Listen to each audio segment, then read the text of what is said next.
greatest flood in American history was upon us.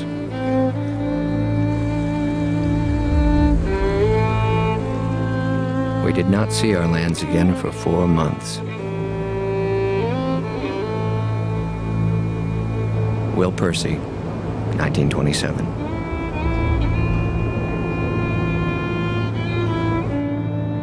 A rolling giant sea covered 26,000 square miles of the Mississippi Valley, inundating parts of 7 states and forcing 500,000 people from their homes. The system of levees designed to hold back the river had failed.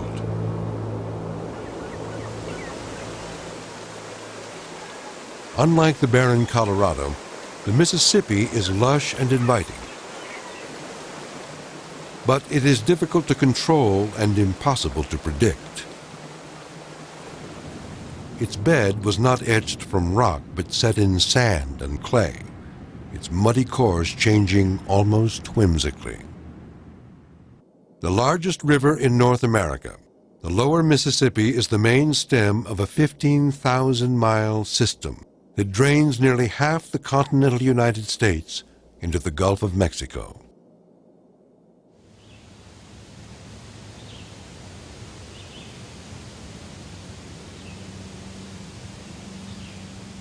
As soon as the French began settling New Orleans in the early part of the 18th century, levees were thrown up to provide flood control.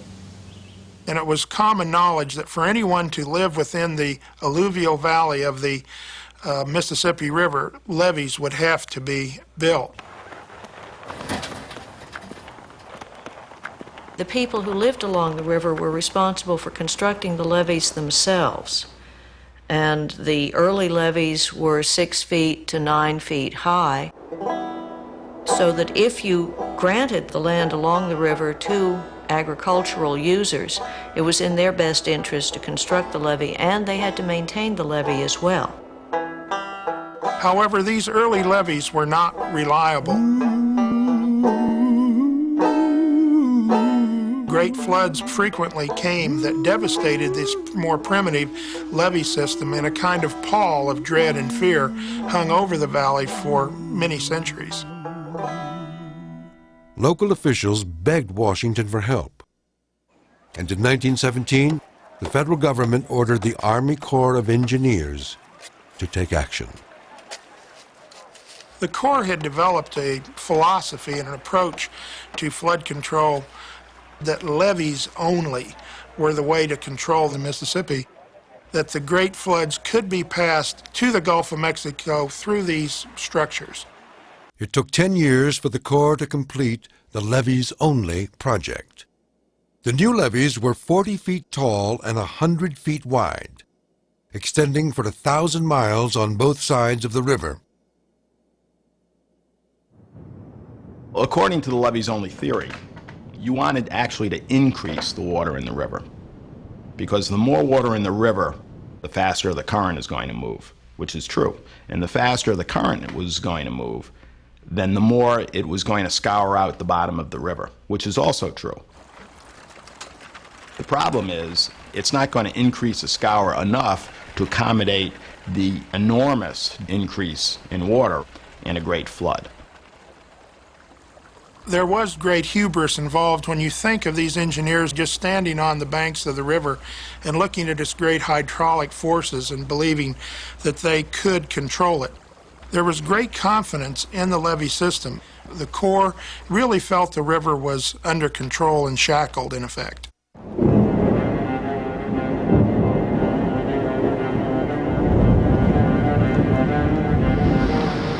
In August of 1926, the rains began.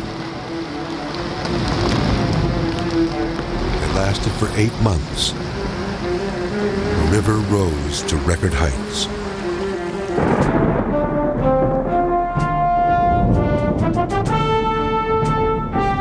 The levees trembled when you walked on them. The workers knew it was hopeless, but there was nothing else to do but fight.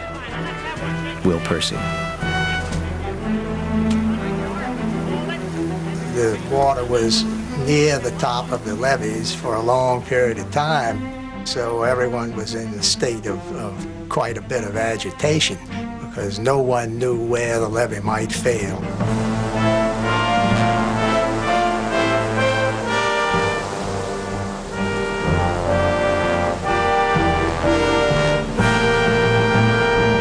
The first great break in the levees came on April 21st, 1927, and the best estimates are that there were about 120 breaks before the flood ended.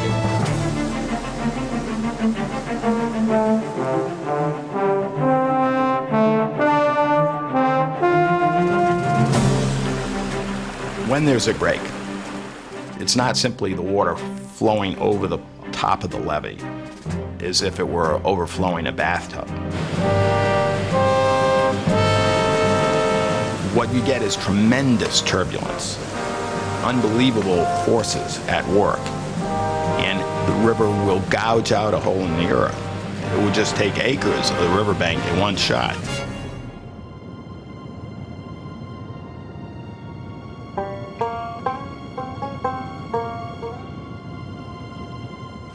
You know, the 1927 flood was two stories. It was man against nature, but it was also man against man. A week after the first major levee break, the flood was moving full force toward New Orleans. The city fathers decided that they would never, under any circumstances, allow the river to threaten the city. So what they did was decide to dynamite the levee about 13 miles below the city and flood out their neighbors. The rural parish of St. Bernard would be sacrificed to the floodwaters to save the city of New Orleans.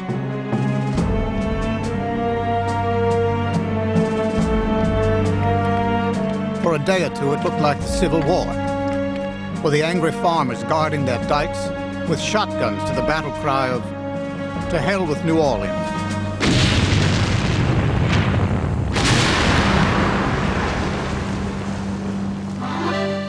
Nevertheless, the dikes were cut.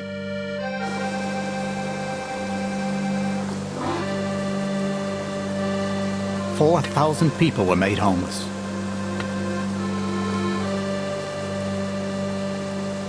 The St. Bernard Voice.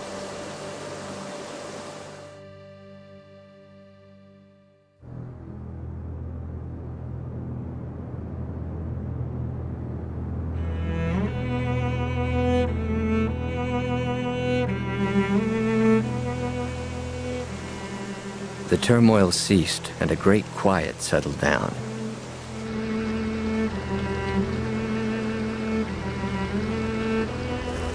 Cattle, which had not reached the levee, had been drowned.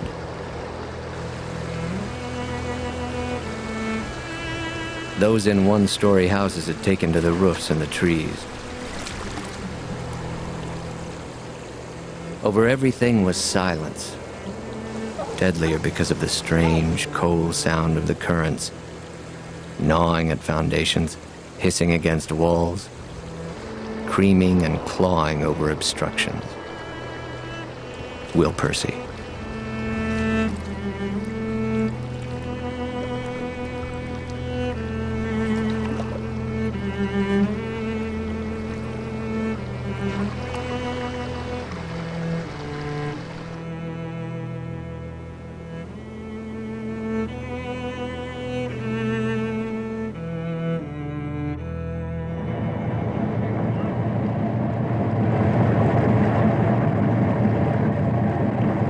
Herbert Hoover is the person who coordinates the federal relief activities in the Mississippi area. And what he does is bring in both federal, local, state governments and help to coordinate them, as well as private agencies like the Red Cross, to find a way to help deal with the refugee problem and to help build up the region after the disaster. Hoover was an organizational genius.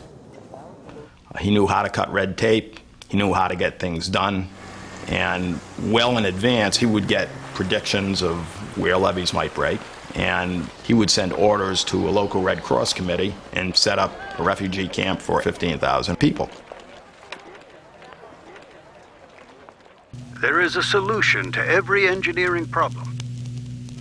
And no matter what the cost of flood control, it will not be nearly so much as the loss suffered as a result of this flood, which has rendered hundreds of thousands of good citizens homeless and destitute. Herbert Hoover. Man must not try to restrict the Mississippi too much in extreme floods. The river will break any plan that does this. It must have the room that it needs, and to accord with its nature, must have the extra room laterally. General Edgar Jadwin.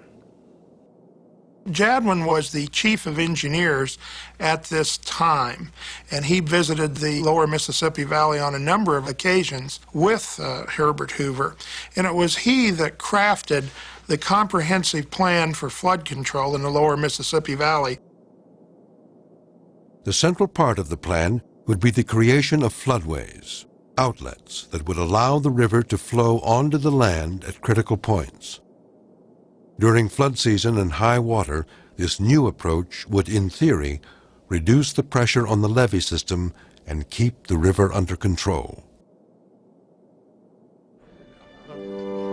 In Congress, Jadwin's new plan ran into stiff opposition from Western senators. They were still trying to convince their colleagues from the South to support the dam on the Colorado.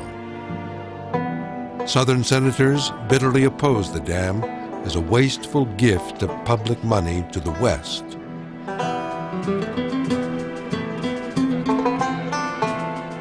Without a compromise, neither bill would pass. What followed was a great wave of political backscratching. And in the back rooms, the senators made a deal. Both bills became law.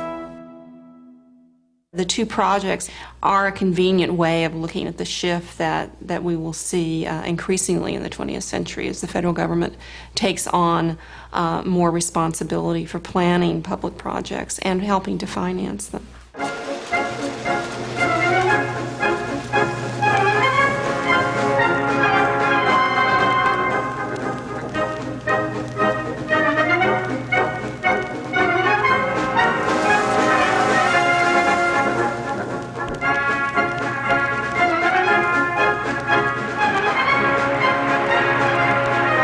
Herbert Hoover represented what many people called the new era, a belief in progress, a belief in economic prosperity, and a belief in technology. He was called the great engineer when he ran for president in 1928.